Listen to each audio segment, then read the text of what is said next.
Hey guys, welcome back to your channel journey to success. So आज के हम lecture में अनोवा पढ़ने वाले हैं बहुत ही इजी लैंग्वेज में एंड विद एग्जांपल्स। सो सबसे पहले अनोवा होता क्या है? ANOVA stands for analysis of variance. अगर आपको अनोवा टेस्ट करना है वो आप किस सिचुएशन में लगाओगे, सबसे पहले आपको ये पता होना चाहिए। एंड अनोवा टेस्ट होता क्या है ये हम जानेंगे। सो जो अनोवा टेस्ट है इसमें हम डिफरेंट डिफरेंट ग्रुप्स के मीन्स को कंपेयर करते हैं। ठीक है, अब आप सोच रहे होगे कि हम मीन्स को कंपेयर करने के लिए तो टी टेस्ट भी लगाते थे, बट जो एनालिसिस ऑफ वेरिएंस है, मतलब जो एनोवा टेक्निक है, वो हम इसलिए लगाते हैं जब टू और मोर ग्रुप्स होते हैं। तो जब ज्यादा ग्रुप्स होते हैं, 3 ग्रुप होते हैं, तब उन केसेस में हम टी टेस्ट नहीं लगा सकते, हमें अनोवा लगाना पड़ेगा। So the ANOVA analysis is a statistical tool design to evaluate whether or not the null hypothesis can be rejected while testing the hypothesis।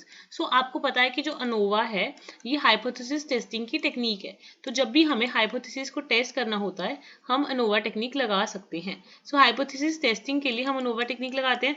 So hypothesis testing जब हम करते हैं हमें पता लगेगा कि नल हाइपोथेसिस को हमें एक्सेप्ट करना है या फिर रिजेक्ट करना है। सो हम जो अनोवा टेक्निक है वो कौन सी सिचुएशन में लगाएंगे? It is used to determine whether or not mean of 3 or more groups are equal.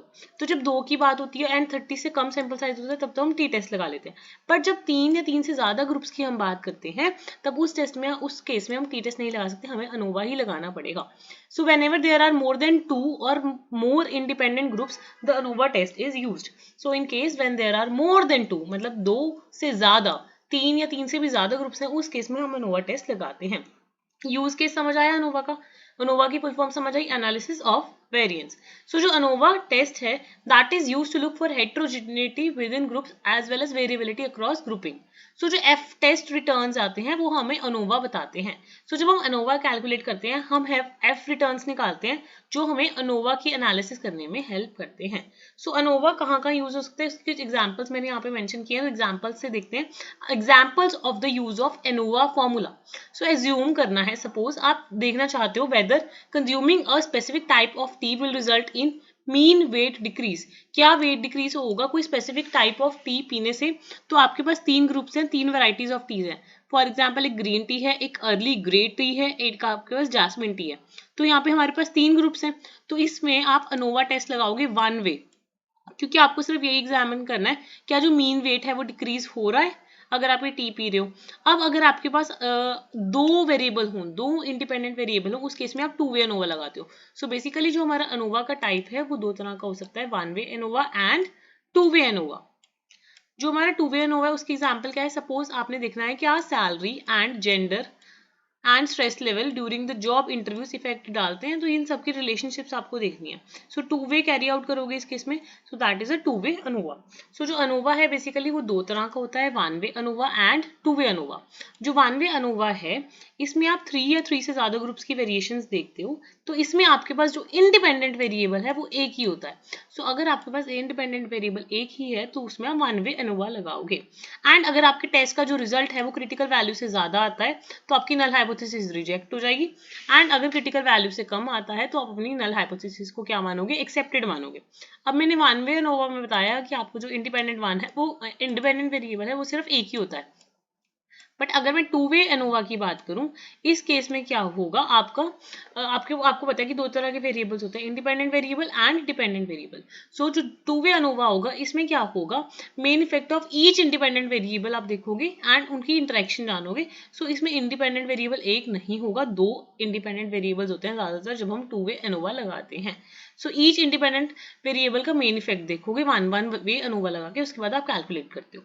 ठीक है, तो बेसिकली हमारी जो अनोवा के टाइप्स हैं वो दो तरह के होते हैं। डिफरेंस हम जान लेते हैं, difference between one way ANOVA and to way ANOVA. Okay, so one way ANOVA में फैक्टर एक ही होता है, मतलब अगर मैं आपकी बात करूं इंडिपेंडेंट फैक्टर की, एंड टू वे अनोवा में आपका इंडिपेंडेंट फैक्टर्स दो होते हैं।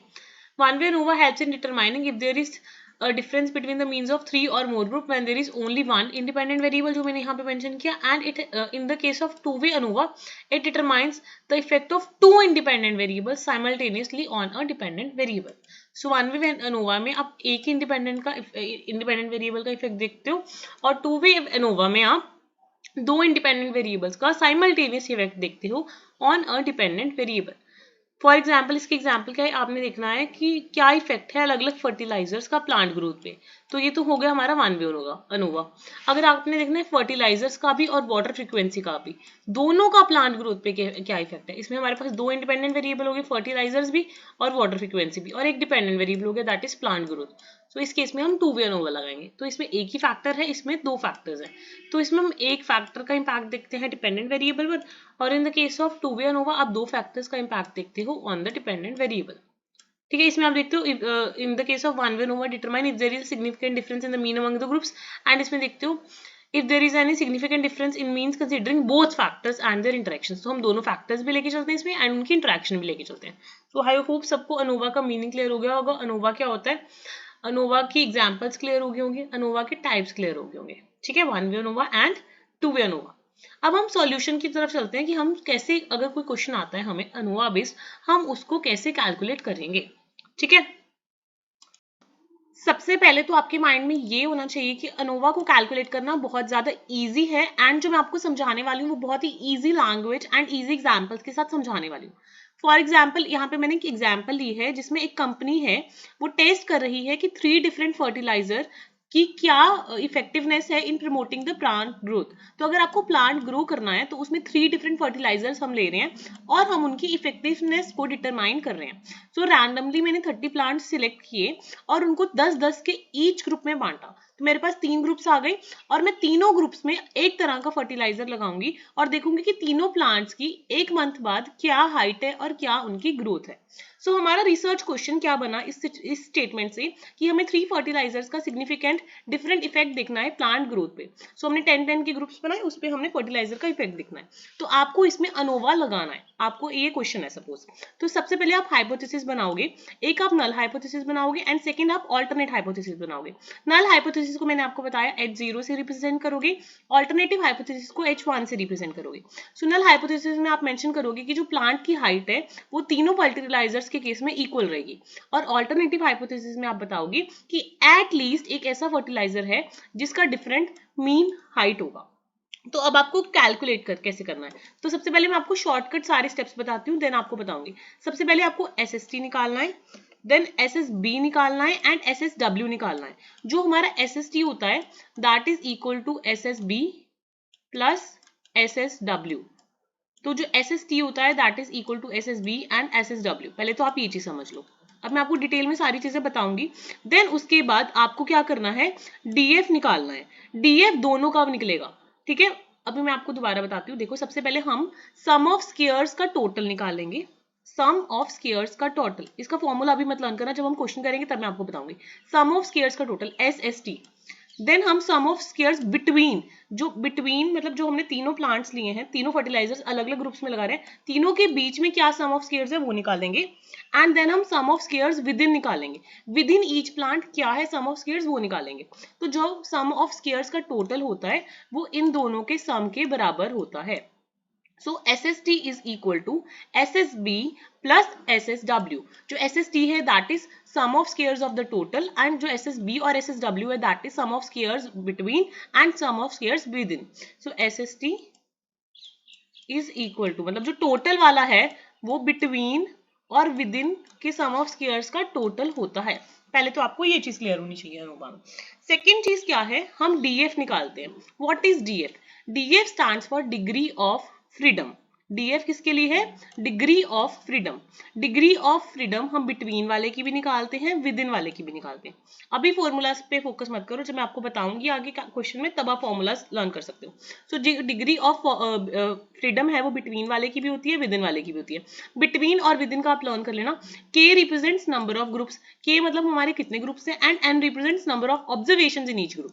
सो N हमें ये बताता है।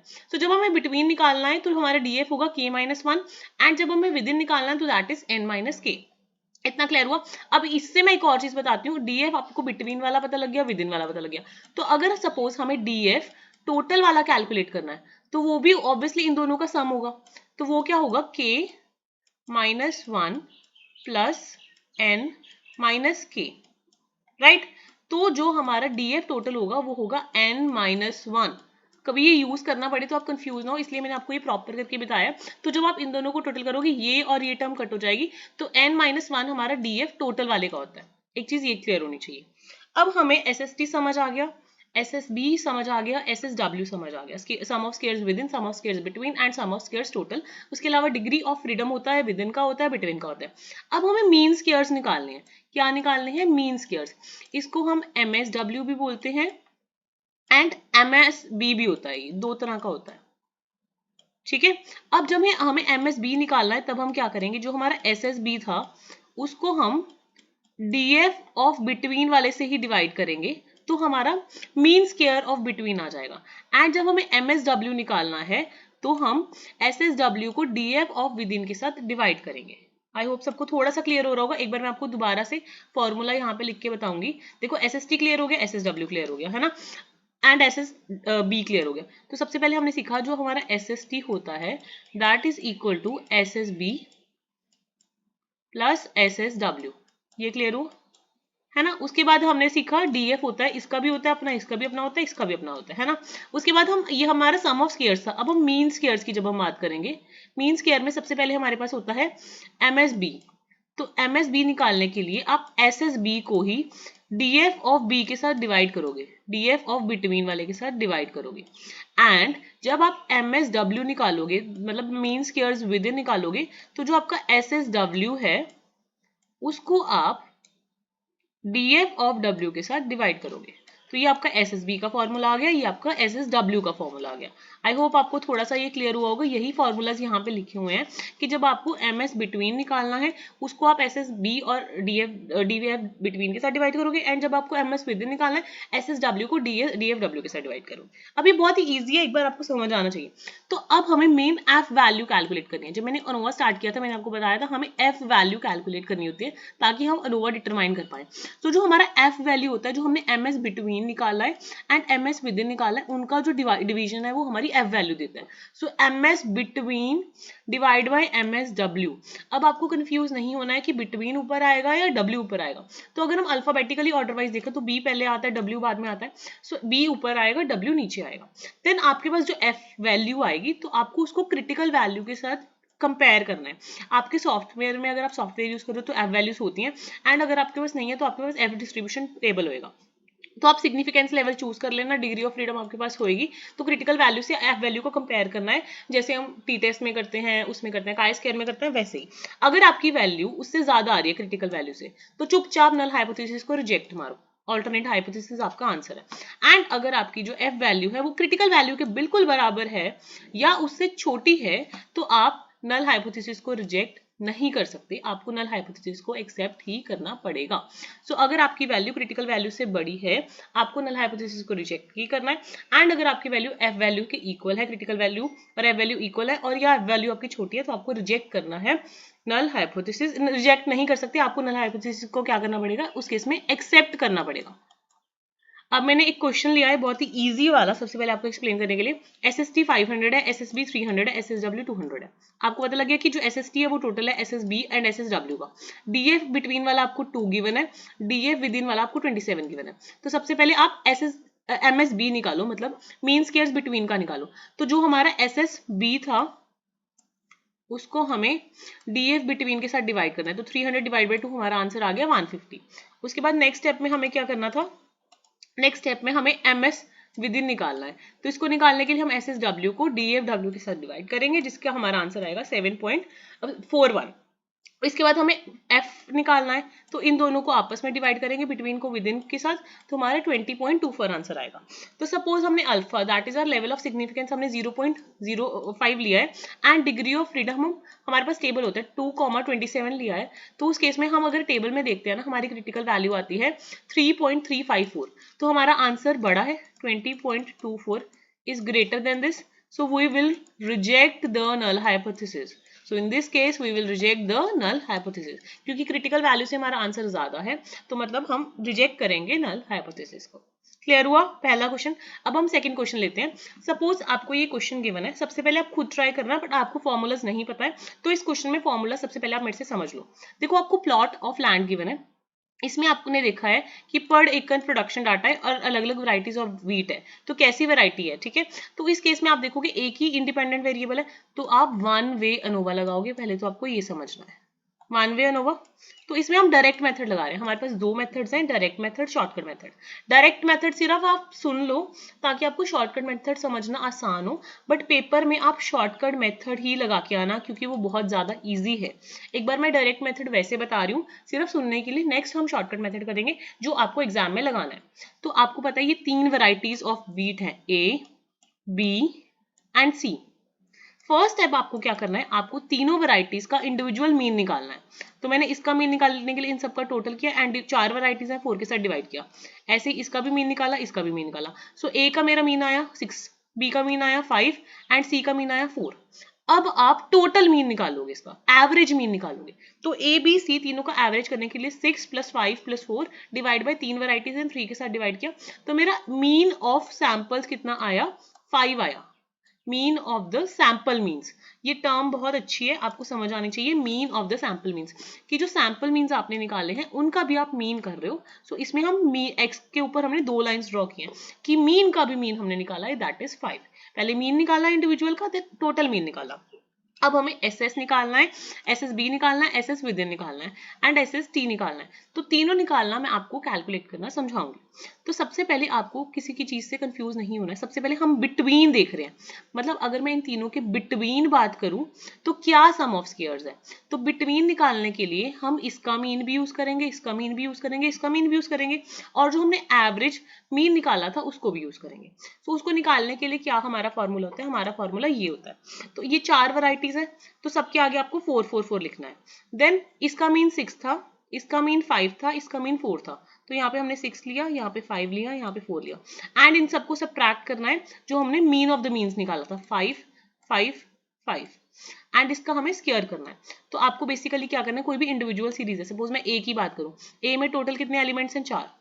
ए का खुद का मीन कितना है, 6 एंड एवरेज मीन पूरे ग्रुप का कितना है, 5। ऐसे आपका इसका स्क्वायर कर देना है। देन प्लस 4, इसका मीन कितना था, 5, एवरेज मीन कितना था, 5, देन इसका आपको करना है स्क्वायर।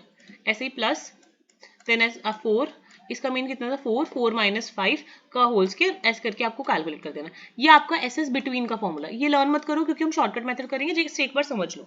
अब एस एस विद इन, अब हम विद इन बात करें, विद इन हर एक इंडिविजुअल के हम विद इन बात करेंगे, विद इन। तो अगर हम विद इन बात कर रहे हैं तो हमने जो ये वाला मीन निकाला था, जो हमने टोटल मीन निकाला था, इससे हमारा कोई लेना देना नहीं है, इससे हमारा कोई लेना देना नहीं है। तो इसका शॉर्टकट वे क्या है, आपको ये सारे नंबर्स लिख देने हैं। पहले तो ये सारे नंबर्स थोड़े दूर दूर लिख लो।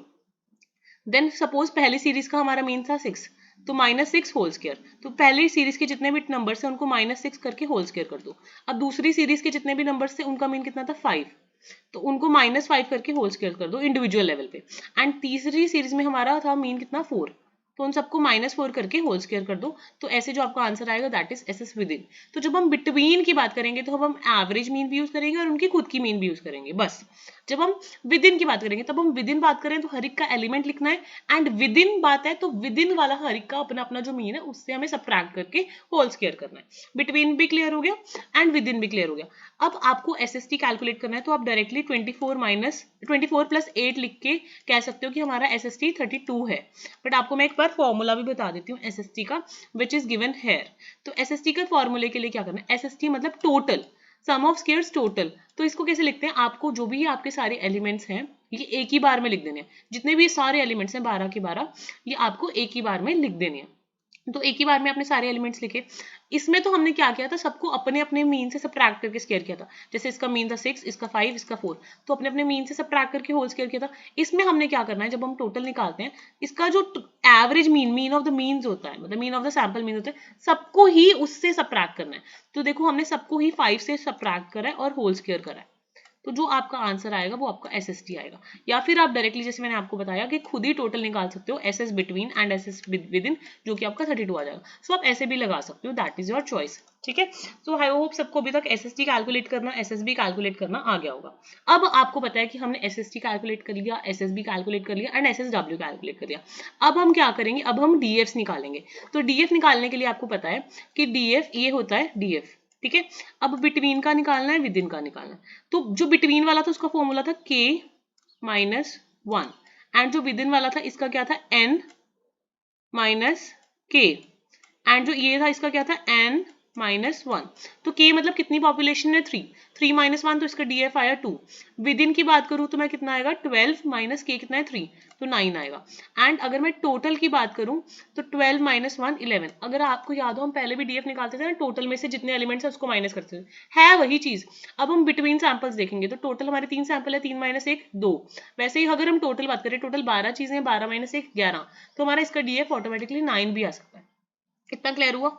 आई होप थोड़ा सा समझ आ रहा होगा। एक बार आप दोबारा वीडियो देखोगे ना, आपको क्वेश्चंस काफी ज्यादा अच्छे से क्लियर हो जाएंगे। अब आपने एसएसटी भी निकाल लिया तीनों का, डीएफ भी निकाल दिया। अब हमें MS B and MS W निकालना है। तो इन दोनों को डिवाइड करोगे एमएस बी आ जाएगा, इन दोनों को डिवाइड करोगे एमएस डब्ल्यू आ जाएगा। इन दोनों को आपस में डिवाइड करोगे एफ रेशो आएगी। तो एफ रेशो को आपने 5% लिमिट पे एंड इन वैल्यूज पे, इन डीएफ वैल्यूज पे देखना है। तो आपकी आई 4.26। अब आपकी एफ वैल्यू से जो आपकी एफ रेशो है वो छोटी है, मतलब you can not reject the null hypothesis, your answer supports the null hypothesis. तो जब आपने चेक किया this analysis supports the null hypothesis of no difference in the mean samples, तो इसका मतलब है कि जो वैरायटीज है उसमें सिग्निफिकेंट डिफरेंस नहीं है, it's just a matter of chance. तो आई होप सबको लॉन्ग मेथड समझ आ गया होगा। जो हम डायरेक्ट मेथड लगाते हैं वन वे अनोवा में, वो समझ आ गया होगा। Now we are going to apply the shortcut method. जो शॉर्टकट मेथड है वो बहुत ही ज्यादा आसान है। Everyone should solve the questions using the shortcut method. तो शॉर्टकट मेथड में बहुत ही आसान चीज है। आपको पता है 12 एलिमेंट्स है। कितने एलिमेंट्स हैं? 12, 12 चीजें हैं ना। तो आपको सबसे पहले टी निकालना है। क्या निकालना है? टी निकालना है। टी कैसे निकलेगा? टी निकालने के लिए आपका फॉर्मूला है T in the given case is, आपको नंबर ऑफ आइटम्स लेनी है एंड टी कैलकुलेट करना है। टी हमारा क्या होता है? टी को कैलकुलेट करने के लिए आपके पास स्टेप्स होते हैं। आपको सबसे पहले ये जितनी भी वैरायटीज गिवन है 6 7 3 8 5 5 3 7 5 4 3 4, इन सबका टोटल मारना है। इन सबका क्या मारना है? टोटल करना है। जब आप इन सबका टोटल करोगे तो आपका आंसर आएगा 60। जब इन सबको आप ऐड करोगे इंडिविजुअल सबको तो आपका आंसर आएगा 60। तो आपको जब आप शॉर्टकट मेथड लगाते हो सबसे पहले करेक्शन फैक्टर निकालना पड़ता है। सो सबसे फर्स्ट स्टेप शॉर्टकट मेथड का है finding out the correction factor. तो करेक्शन फैक्टर का फॉर्मूला होता है correction factor is equal to T square by N, small N. कितने आपके एलिमेंट्स हैं? 12। डिनोमिनेटर में तो लेना 12, टोटल किया तो कितना है? 60। तो 60 का कर दो स्क्वायर। तो इसमें जो आपका करेक्शन फैक्टर आएगा वो आएगा 300। कितना आएगा? 300। करेक्शन फैक्टर आ गया 300, मतलब जितना सबका टोटल किया उसका स्क्वायर किया, डिवाइड बाय कितने एलिमेंट्स है? 12, करेक्शन फैक्टर आ गया 300। अब हम वही सेम स्टेप्स लगाएंगे, एसएसटी निकालेंगे, एसएसडब्ल्यू निकालेंगे एंड एसएसबी निकालेंगे। तो एसएसटी, एसएसडब्ल्यू एंड एसएसबी निकालना इस वे से बहुत आसान है। सबसे पहले हम एसएसटी निकाल रहे हैं। एसएसटी निकालने के लिए इंडिविजुअल सबका स्क्वायर कर दो। सबका इंडिविजुअली स्क्वायर किया, मेरे पास आंसर आया 332 एंड करेक्शन फैक्टर से सबट्रैक्ट कर दो, आपका एसएसटी आ गया 32। बहुत ही आसान तरीका है। देन हम एसएसबी निकालेंगे। एसएसबी निकालेंगे। एसएसबी मतलब हम बिटवीन की बात कर रहे हैं इस केस में। बिटवीन कैसे निकालोगे आप? ये 6 प्लस 7 प्लस 3 प्लस 8 हमारे पास कितना आया? 24। 24 आ गया। इसका हमारा ऐड किया, जब हमने इसको ऐड किया तो कितना आया? 5 प्लस 5 10, 10 प्लस 3 13 और ये आ गया 20। जब आप इसको ऐड करेंगे तो कितना आएगा? 5 plus 4 9, 9 plus 3 27 and 27 plus 4 sorry 9 12 9 12 16। तो ये इसका हमने ऐड किया तो 24 आया, इसका हमने ऐड किया 20 आया, इसको हमने ऐड किया 16 आया। इन इंडिविजुअली जब हमने ऐड किया तो इंडिविजुअली करेक्शन फैक्टर्स निकालने हैं सबके एंड टोटल करेक्शन फैक्टर से हमें सबट्रैक्ट कर देना है। तो जब हमने ये किया, ये सॉल्व करके ये आंसर आया एंड इससे माइनस किया तो हमारा जो एसएसबी आया दैट इज 8। तो जब आप एसएसटी निकाल रहे हो इंडिविजुअली सबका स्क्वायर करो और करेक्शन फैक्टर से मल्टीप्लाई कर दो। जब आप बिटवीन निकालोगे तो हर एक बिटवीन का अपना करेक्शन फैक्टर निकालना है एंड उसको जो टोटल करेक्शन फैक्टर था उससे सबट्रैक्ट कर देना। अब एसएसटी भी आ गया, एसएसबी भी आ गया। एसएसडब्ल्यू डायरेक्टली आप 32 माइनस 8 करके 24 भी निकाल सकते हो, डायरेक्टली 24 भी निकाल सकते हो। या आपके पास क्या वे है इसको निकालने के लिए? आप देखो इसमें ये और ये तो कट जाता है, तो आपको बेसिकली इसको और इसको आपस में कैलकुलेट करना है। एक बार मैं आपको दोबारा बता देती हूँ, एसएसडब्ल्यू कैलकुलेट करना। सारा कर दो। आपको अगर आपको एसएस विद इन निकालना है सबसे पहले इंडिविजुअल आइटम का स्क्वायर करो, इंडिविजुअल आइटम का स्क्वायर करने के बाद ये आपका टोटल देखो कितना बन रहा है, 308 बन रहा है। तो इससे आप जब सब्ट्रैक्ट करोगे तो आपको एसएस विद इन आ जाएगा। ये करने की जरूरत नहीं है, आप डायरेक्टली एसएस टी में से एसएस बी माइनस करोगे तो एसएस विद इन आ जाएगा। तो उसके बाद आपको जैसे आप सिंपल अनोवा टेबल निकालते हो, एफ रेशो निकालते हो, वैसे जैसे हमने डायरेक्ट मेथड में ये वाला कैलकुलेशन किया था वो सारी कैलकुलेशन सेम होगी, बस जो ऊपर वाली कैलकुलेशन है वो वाली कैलकुलेशन ईजी हो गई है हमारी। ठीक है, सो आई होप सबको वन वे अनोवा क्लियर हो गया होगा। नेक्स्ट वीडियो में हम टू वे अनोवा करेंगे, क्योंकि ये वीडियो बहुत लेंथी हो जाएगी अगर मैं टू वे अनोवा भी इसी में कराऊंगी। तो इसमें आपको बस वही करना है, सबसे पहले आपको करेक्शन फैक्टर निकालना है। करेक्शन फैक्टर निकालने का मैंने आपको फॉर्मूला यहाँ पे बता ही दिया। उसके बाद आप हर एक का स्क्वायर करोगे और करेक्शन फैक्टर से सब्ट्रैक्ट करोगे तो आपका एस एस टी आ जाएगा। उसके बाद आपको क्या करना है, इंडिविजुअल का करेक्शन फैक्टर में से टोटल का माइनस करना है, एस एस बी आएगा। तो विद इन निकालने का फॉर्मूला पता लग गया। उसके बाद आप डी एफ निकालोगे, इसका भी और इसका भी, आपस में बिटवीन का बिटवीन वाले डीएफ से डिवाइड करोगे, विद इन का विद इन वाले डीएफ से डिवाइड करोगे। ठीक है, वो डिवाइड करके आपके पास एफ वैल्यू आप इन दोनों को आपस में डिवाइड करके निकाल दोगे। You can watch the video again अगर आपको कोई कंफ्यूजन है। यहाँ पे वैसे मैंने शॉर्टकट मेथड के स्टेप्स दोबारा दे रखे हैं अगर किसी को देखने हैं। करेक्शन फैक्टर निकालना है सबसे पहले, ठीक है। उसके बाद अगर आपको एसएसटी निकालना है तो हर एक का अपना अपना स्क्वायर करना है और करेक्शन फैक्टर से माइनस करना है। एंड अगर आपको उसके बाद बिटवीन वाला निकालना है तो करेक्शन फैक्टर लेना है एंड देन हर एक का अपना अपना और टोटल करेक्शन फैक्टर से सब्ट्रैक्ट करना है। देन इन दोनों को आपस में जब आप सब्ट्रैक्ट करोगे तो ऑटोमेटिकली ये और ये तो कट ही जाएगा। ठीक है, इन दोनों को आपस में सब्ट्रैक्ट करोगे तो ये आपका फॉर्मूला आ जाएगा। देन अनोवा वाला आपको सेम मेथड अप्लाई कर देना। सो आई होप सबको वन वे अनोवा क्लियर हो गया होगा। मिलते हैं नेक्स्ट वीडियो में in which we will be doing two way ANOVA.